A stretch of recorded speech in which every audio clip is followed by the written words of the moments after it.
Good afternoon, and welcome to Landmark Center. It's a great day for a story. My name is J.B. Eckert. So I'll tell you what, you sit down, and I will too, and we'll open this Christmas story book and see what story it is today. This afternoon's story is one of a collection of stories about three very special people who just by chance get together. It's called Barks at Christmas. Once there was an old man, a little boy, and a lady who by chance, or maybe by fate, discovered each other and became very good friends. Three people who forfeited their individual aloneness to become a single band of discoverers, who on this late Christmas Eve afternoon are driving west into central Minnesota to meet some very special people. Now, the matriarch of this trio is a middle-aged woman, Mrs. Irwin. Next to her, driving, is the older retired man, and in the back seat, the little boy. And all are bundled appropriately for their winter trek, especially the little boy, who is uncomfortably wearing a unique tie.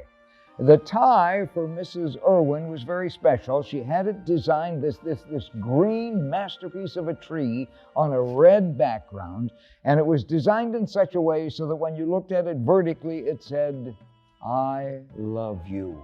It was designed for her first husband to wear, who refused to wear it. And so did her 4 other husbands. So Mrs. Irwin was determined that someone special to her would wear this Christmas tie, or until something terrible would cause the tie not to be able to be worn.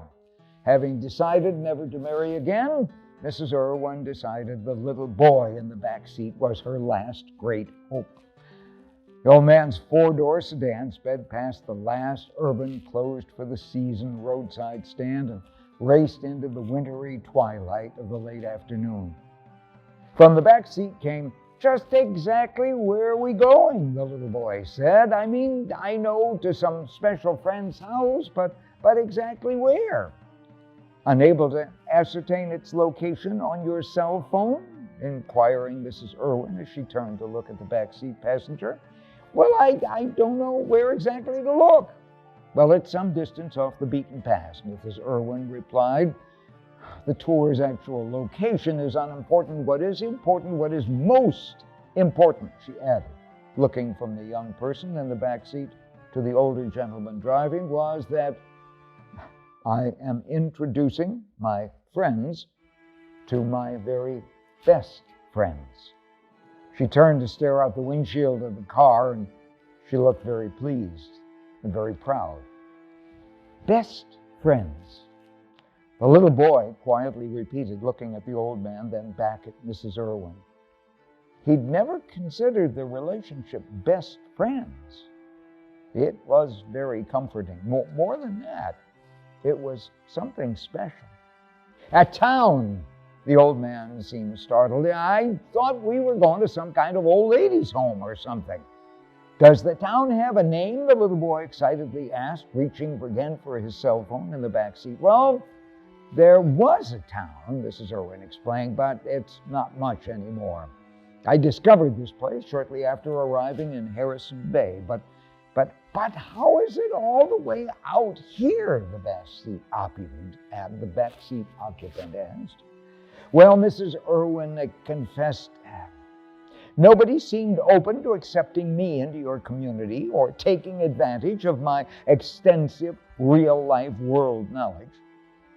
I've been told," the old man inserted before Mrs. Irwin could continue, you really are pretty opinionated." "I have experience," she shot back. "There are procedures employed by the Condo Owners Association that screamed for correcting. I voiced my opinion." "Lack of finesse, I heard," the old man winked to the rear view mirror's reflected backseat occupant. "So, did you get stuff changed?" the little boy called. "No," Mrs. Irwin replied. turning to look stiffly out the window at the passing snowscape. So, lacking affirmation or even the community's ear, I commenced serious journeys. "See, you drove around a lot," the little boy answered. After one particularly volatile homeowners assembly, I entered my car and began motoring west. I was angry and upset. There was a catch in her voice. She turned to look out the window again. The car grew uncomfortably quiet. Apparently, this altercation cut deeper than either the driver or the rear seat passenger had anticipated. The old man switched on the headlights, turned up the thermostat a little bit. Mrs. Irwin turned back to look at the old man and the little boy. "You can never breathe a word of what I am about to tell you or anyone in the world.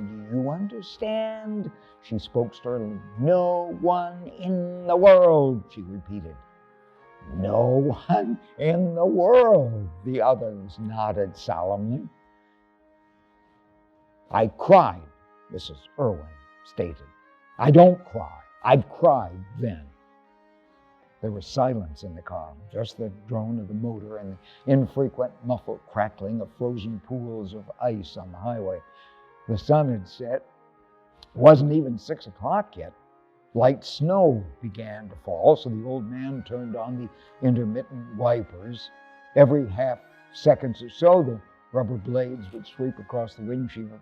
On one of my incensed cooling down driving expectations, she resumed, I was so wrathful and wounded that not only did I lose track of time, but location as well. A flashing dashboard warning light startled me back to reality. I was about to exhaust my supply of fuel. "Run out of gas?" came the interpretation. "Exactly." "And you had no idea where you were?" The old man shot a concerned look at Mrs. Irwin. "Well, I discovered I was on a dirt single-lane township road. Not a farmhouse in sight, not a highway sign, just fields of agricultural produce.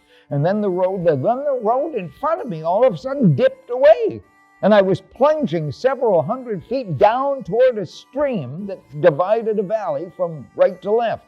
And at the bottom of the stream was lined with trees on both sides. A diminutive single-lane concrete bridge joined the right of the side of the valley to the left side and ascended the slope on the opposite side of the valley and then disappeared over the brow. "Whoops!" came a loud, startled explanation. "Everybody hang on. We're not getting snow. I think we're getting sleet. Cinch up your seatbelts," the old man ordered. "It's starting to get slippery out here." And with that, the car began to slow. The sleet lasted only a few minutes. But then, as abruptly as it had begun, the sleet ended. My phone's weather forecast didn't even mention that sleet, a surprising piece of supplementary information verbalized from the backseat passenger. "Did your phone foresee anything like that?" Mrs. Irwin added, pointing out the front windshield of the car. "Wow," came a really surprised and very impressed voice from the back seat. As the windshield wipers made one final sweep across the glass, "It's like curtains opening," Mrs. Irwin began, "to a brand new world." The sky was clear, the stars shone brightly, and the moon was full and illuminating. Everything in sight, the trees, the fields, the fences of barbed wire, the telephone poles, and the drooping cables that hung between them, the roadside weeds and grasses, even the highway before them, all covered with a frozen, sparkling sheet of ice. "Stay buckled in," the old man ordered. "Road's still pretty slippery." "Well, so what happened?" the backseat occupant asked. "You're at the bottom of this hill, running out of gas." The car expired at the creek and wouldn't restart, Mrs. Irwin continued. There was a knock on the driver's side window, and a giant Spider-Man, the youngster predicted, with hair all over and fangs and everything, was out at the door. It was not Halloween, Mrs. Irwin noted as she gave a glaring glance to the backseat passenger. There was a knock on my window. I lowered the window. There, standing by the car, was an aged woman. Her apparel consisted of an amber-colored skirt that reached all the way to her ankles. A wide, contrasting embroidered band encircled the skirt's hem. A sleeveless red vest covered with embroidery topped a white blouse with long, billowing sleeves that stretched to her wrists. But it was her hat that caught my attention. It was like a cone with ear flaps on the side. Like a dunce cap, the old man had quietly imagined. No, it wasn't worn straight up. It was worn with the squared off back and the ear flaps out here, framing the face. Whoop! There it is, there's the cutoff, Well, it was a half a mile past the cutoff before the old man could slow the car enough to turn around at a farmer's driveway. Once on the unmarked cut-off dirt road, which was in fact a little more than a lane wide, she said, So I've been thinking. Well, I haven't concluded my narrative, Mrs. Irwin said. Ted, yeah, well, said the old man, looking at her, I think we have a more pressing concern. It's the road. It wouldn't be a problem on nice dry pavement, but the road tonight is ice-covered.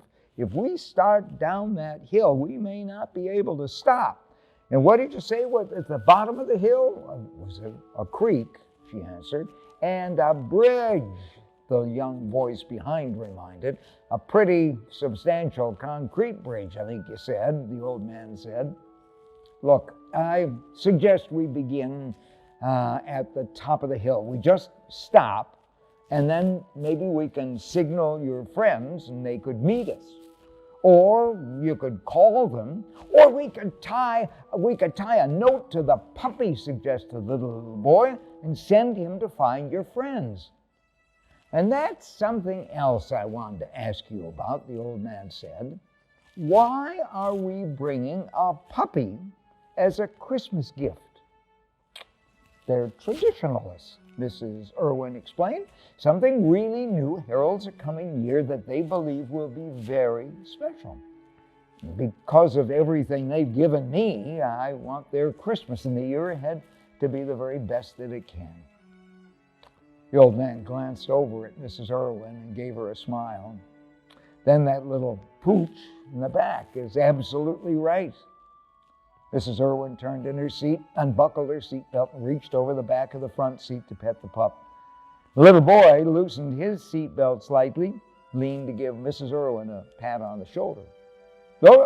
Coming up, looks like a dip, the old man warned.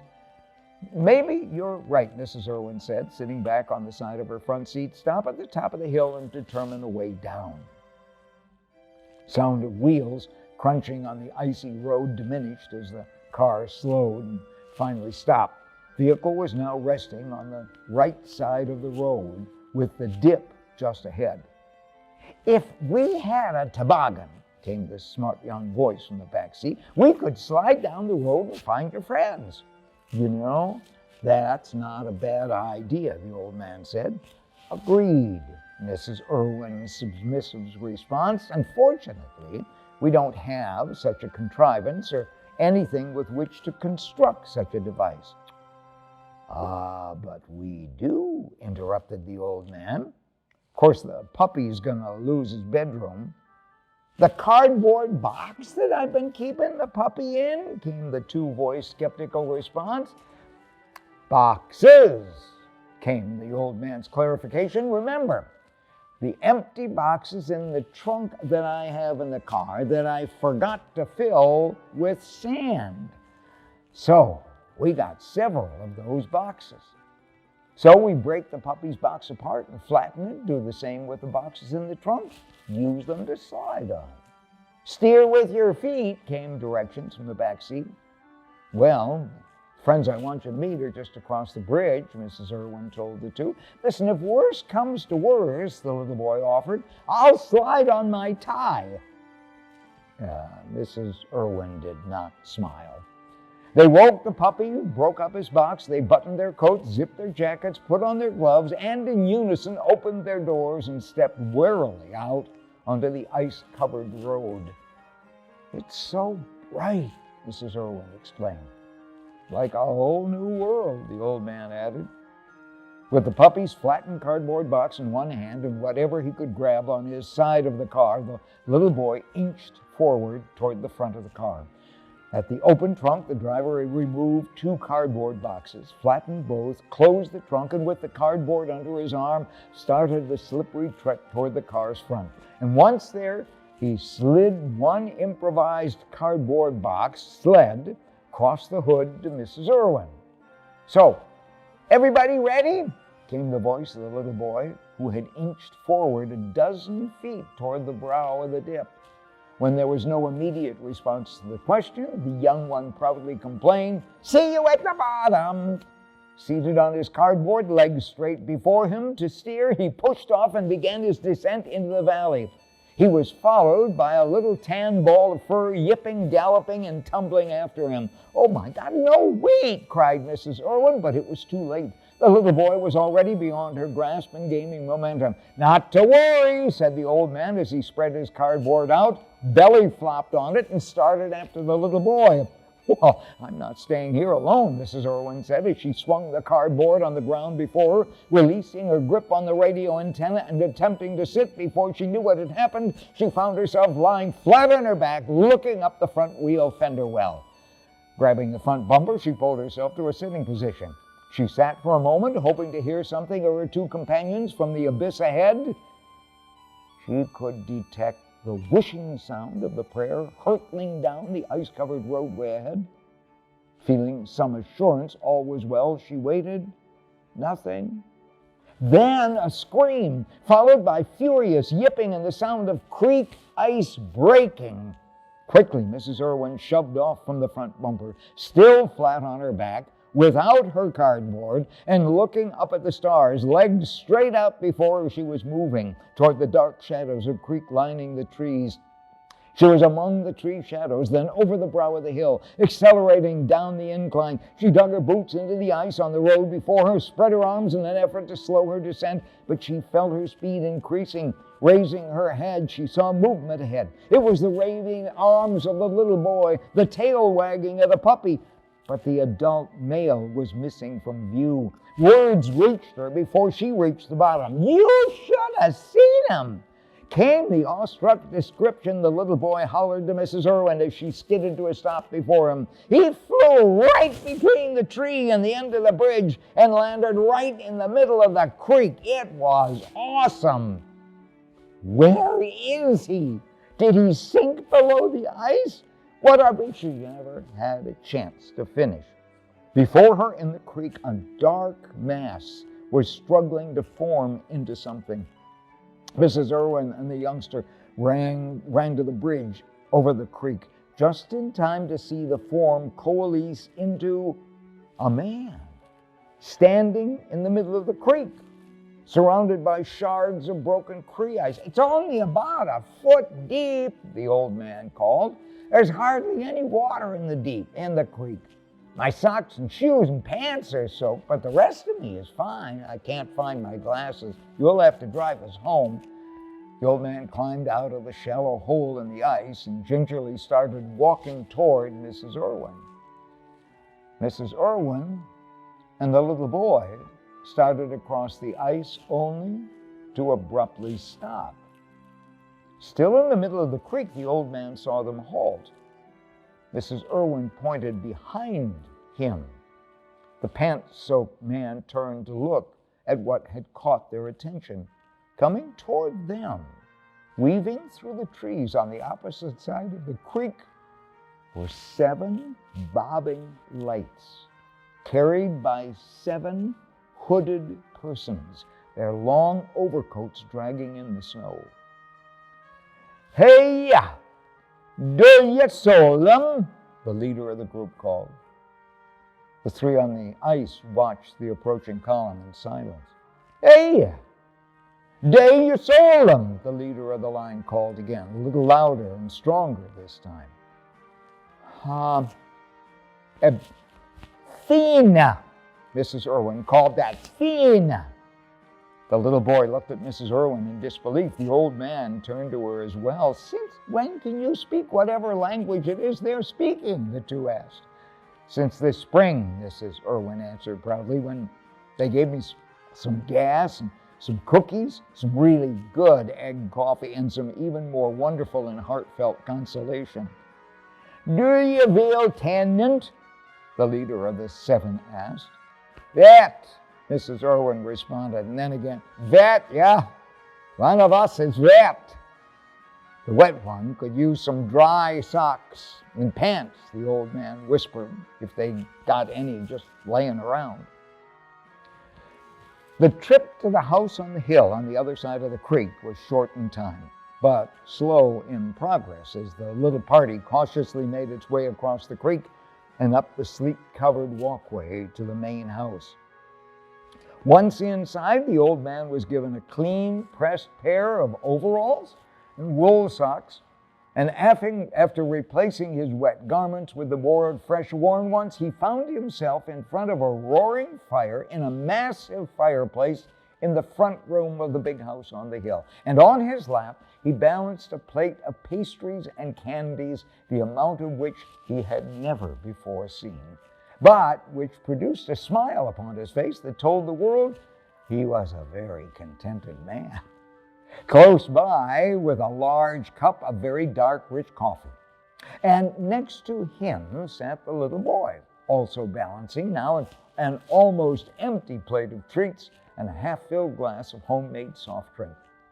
The ladies of the house called it julmust.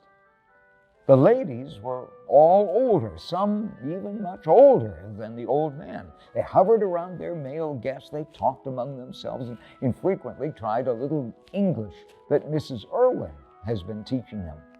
When one started to say something, the others, they now numbered 16, all hushed and listened intently as the speaker tried to get her thoughts out in English. Those listening were more than ready to lend a word when and if the speaker failed.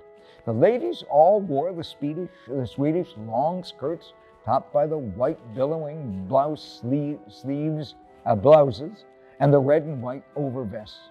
The old man, they looked like models the Swedish artist Anders Zorns would have painted. Took a while, but by the time the old man and the little boy realized Mrs. Irwin was missing, in she swept. She was wearing a long red apron over her pantsuit, but the sleeves of her pale pink blouse were blackened with streaks of grease. The ladies were hoping to show us their special Christmas surprise, but Mrs. Irwin pointed to the grease stains on her blouse. "What more surprises are there?" the old man declared, reaching for the remains of a half-eaten cookie on his plate. "We slid down a hill, flew into a creek, were rescued by a procession of lantern bearers, and led up a hill into this huge house, and attended by a harem." "Oh, listen," Mrs. Irwin sharply interrupted. "Be of some use, will you?" The room grew suddenly very quiet. The old man put down his plate of desserts and turned to look directly at his female associate. She was very serious. "They have something they wanted to show me," Mrs. Irwin began, to show us. "It was very special to them, and I can't make it work." She sounded almost as if she were going to cry. The old man stood up, the little boy as well, even the puppy left to alert. "Okay, Mrs. Irwin, show me." "Show us," the little boy added.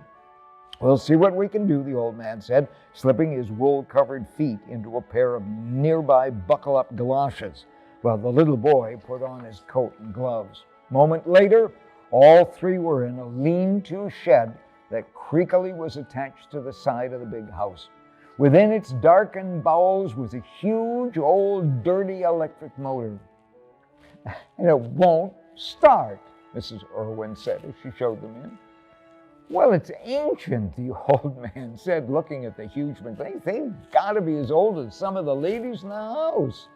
But it ran last year, Mrs. Irwin said as she moved around to where she had been working. That's what the ladies told me. Well, did you check to see if, but before he could question further, she answered, we checked every wire. No, all connected. We checked the brushes, I think one of the ladies called them, and Mrs. Irwin continued down the list of everything they had checked. Tell you what, the old man suggested, why don't you go in the house, get warmed up, let us guys, he winked at the little boy, to see what we can do. I'll leave the dog with you for security, Mrs. Irwin said as she stepped over the puppy who was nosing around the accumulated detritus in the corner of the shed. While the old man poked at wires and pipes and such, the little boy, head bowed, wandered to the other side of the generator. Looking through the pipes and wires of the ancient device, he called to the old man, I looked up electric generator repairs. The youngster's face bathed in the blue light of his cell phone. But the generators they show aren't old like this. I know, the gentleman answered. Sometimes, people just forget the basics, like turning a switch or pulling a key in the lock or turning it on or to look for a dipstick, the old man told his young helper. Two began going over the machine, much less with their eyes, more with their hands, because the shed was dark with only minimal light.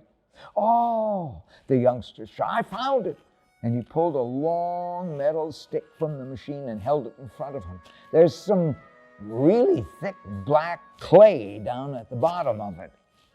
That's probably the oil, the old man surmised, and he reached through the mechanics of the machine and took the stick from the little boy. Yeah, that's oil, was his determination, and it appears to have been enough, but from the glob at the end, it looks like it hasn't been changed for a long, long time.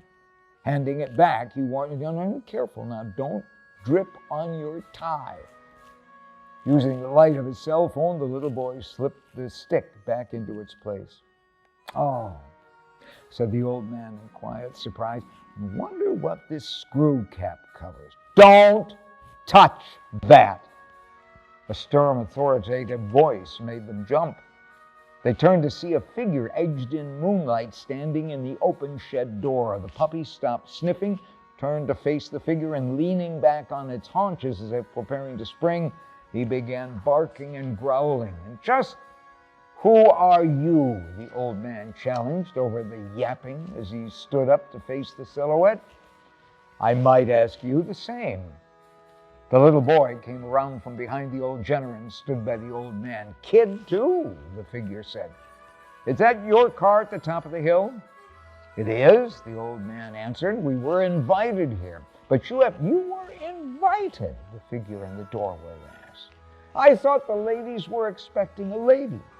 She came too, the little boy offered, and we drove her here. Moving toward them, the figure said, I'm Deputy Sheriff Hawkins.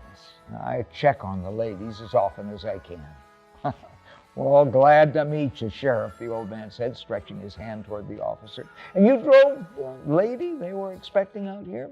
Both young man and the old man nodded they had. On a night like this, the sheriff began. Well, good for you, came a respectful reply. We'll help you get back up to your car. We slid to get down here, the youngest of the group proudly announced. Yeah, I saw your cardboard when we drove in.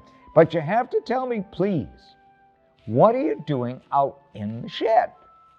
Trying to fix this generator, the youngster responded, and the deputy began to laugh. What's not funny to them, the old man said defiantly. They wanted it operating from some special surprise they wanted us to see. There's no gasoline in that generator. And the oil's as old as the machine, the deputy said. So it doesn't run? The little boy asked. Right on, young man. But it's supposed to, the little boy began. Deputy turned away, walked back to the shed door, pulled out his long flashlight, aimed it at something on top of the hill opposite, and turned it on and off a couple of times. and then he put it right back into his belt. Come up here. Come up here, the deputy invited. Witness some Christmas magic. The three stood in the doorway of the shed at the side of the big house on the hill and looked across the creek to the opposite hill. Nothing happened for a moment, and then a very bright layer of light appeared. A moment later, a second layer of light appeared over the first, not as wide, and a third above the second, and finally a fourth on top, a golden pyramid, a Christmas tree of light. It was so bright, it illuminated the building that housed it, which now the three in the doorway could see was a small church. From the front of the big house on the hill came the communal exclamation of joy.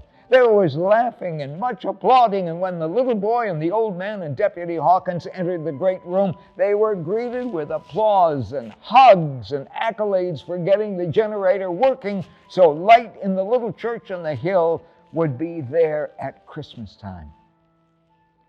An hour after that tumultuous reception, the three friends were saying goodbye to the ladies in the big house. They thanked the ladies for the coffee and the homemade soft drink and the candy and the bags of homemade Swedish pastries each held in their hands. The ladies hugged each as they stepped out the door and said goodbye. 16 hugs for the old man, 16 for the little boy, and 16 for Mrs. Irwin. As the three departed for the sheriff's SUV, one of the ladies, puppy in her arms, stood in the front door, outlined by the light from the living room behind her, and waved a goodbye. Mrs. Irwin ran back to give her Christmas present one more hug before the sheriff returned to bring her to the top of the hill in the old man's car. The old man, the little boy, Mrs. Irwin rejoined now, were quiet. Leaning against the old man's car, they watched the sheriff's SUV disappearing in the distance, and then they looked at the little church glowing gold in the chilly moonlight, and each tried to find, through the treeless limbs of the trees bordering the creek, the lights of the big house they had just left. Mrs. Irwin was first to break the silence. Those ladies are the last vestige of one man's venture to establish a Swedish enclave on the grasslands of Minnesota. Oh, like the city Ignatius Donnelly was going to build on the east side of Minnesota, the little boy offered. Exactly. They are the granddaughters, perhaps she rethought the great-granddaughters of some of the original settlers who decided to remain while the others in that small colony returned back to Sweden. They preserved their nation's traditions and food, clothing. The church actually remains the last trace of what would have been the village of Edenvale. But lighting the tree, the little boy asked. Yeah, well, why was the lighting of the tree so important to them, the old man asked. Well, to them, the tree is a symbol. That lighting it on Christmas says, Edenvale, the dream still lives. Three leaned back against the car, smiled. Oh, Mrs. Irwin exclaimed, startling the other two as she jumped a bit from the car. I forgot to inform the deputy. The ladies desire that all of us, including the deputy, be honorary guests at a special Swedish smorgasbord this spring. Ladies want to thank us for reinvigorating that old generator. Mrs. Irwin stopped talking. The little boy had looked up at the old man, and he had looked down at the youngster, and they had both looked away from Mrs. Irwin. There was a long pause. Mrs. Irwin scanned the two. You married one of the ladies? She suggested, smiling. The little boy turned to face Mrs. Irwin. This is serious. You made us promise not to tell something very personal to anyone. And we agreed, the old man continued. This is serious. You made us a promise not to tell something very special to anyone. We agreed now. You have to promise us. The generator, she said. There's something peculiar about the generator, isn't there? We had nothing to do with the lighting of the tree, the old man stated. But you were out there, she protested. The deputy came in, told the ladies he had the generator working, and then a few minutes later, the three of you did nothing, the old man said. While you were saying goodbye to the puppy, the little boy continued, the deputy drove us up to the hill to our car and made us promise never to tell. Never to tell what? That generator hasn't worked in years, the old man said. The sheriff and the neighbors hereabout, who watch over the ladies, all agreed that operating that old generator is dangerous. So on Christmas, the neighbors truck in a generator, fire it up, and light the tree in the church. Promise? The little boy challenged. Mrs. Irwin smiled, looked at her two best friends, grabbed the little boy and the old man, and squeezed them close to her in one big hug. Promise, she said quietly. Oh, yes, I promise. And the ladies like the puppy, the little boy added, breaking slightly away from the squeezing. But we have some bad news, the old man announced as the three climbed back into the car for the trip back to Harrison Bay. Continue, please, Mrs. Irwin said as she slid into the driver's seat, inserting the key in the ignition. Some of the oil from the generator dripped onto your Christmas tie, the little boy quietly confessed, untying the garment and offering it to her. Mrs. Irwin looked at the tie and the oil spots, which were slowly widening. As she looked at the church radiating gold from within, the tree, the light, the dream continues, she thought. And she looked at the fabric in her hands and said aloud, mine too. What's a little oil stain? Somebody's going to wear this Christmas tie yet. She looked directly at the old man. He didn't notice. Without his glasses, his vision was less than perfect. Checking to make sure the occupant in the back seat was buckled in, and the front seat passenger too, she turned the key in the car's ignition, shifted into drive, and quietly looked at the pair behind her and said, let's go home, boys. It's almost Christmas. Merry Christmas from all of us here at Landmark Center. Merry Christmas to you, and join us December 20th for the last and final story. Merry Christmas.